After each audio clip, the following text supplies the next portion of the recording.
எனக்கு நடந்த உண்மை சம்பவங்க. என்னுடைய இடத்த ஒட்டி ஒருத்தருடைய இடம் காம்பவுண்ட் சுவர் இருக்குது. அந்த காம்பவுண்ட் சுவரில் ஒரு அடி எங்களுடைய இடம் இருக்குது. அதை வெட்டி எடுக்க அனுமதி கேட்டேன். அந்த வீட்டுக்காரர் அனுமதி தரலைங்க.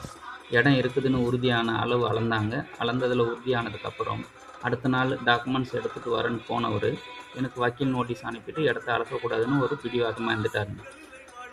நான் ஏற்கனவே பழனி மலைக்கு சாமி மலைக்கு டிக்கெட் போட்டிருந்தேன். இந்த வேலை நின்றுடும்னு நினச்சேன். முருகர்கிட்ட வேண்டிட்டேன், முருகா நான் எப்படி வர்றதுன்னு. ஆனால் சர்வேரு அந்த நோட்டீஸை பொருட்படுத்தாமல் வந்து அளந்தாருங்க. எனக்கு நினச்சது ஒரு அடி தான். ஆனால் வலது பக்கமும் ஒரு அடி இருக்குது, இடது பக்கமும் ஒரு அடிக்கு. அளந்த பிறகு தான் எனக்கு கடவுள் கொடுத்த 2 கிஃப்ட்டுங்க. அன்றைக்கி ஈவினிங்கே நைட்டு மலைக்கு போயிட்டு மொட்டை அடித்து உங்கள் முன்னாடி ஃபோட்டோ வைக்கிறேங்க. அதனால் நீங்கள் முருகர் பக்தர் அப்படின்னா, இல்லை உங்களுக்கு சாமி பிடிக்கும்னா, ஓ முருகான்னு ஒரு வார்த்தை சொல்லுங்கள், உங்கள் கவலை தீருங்க.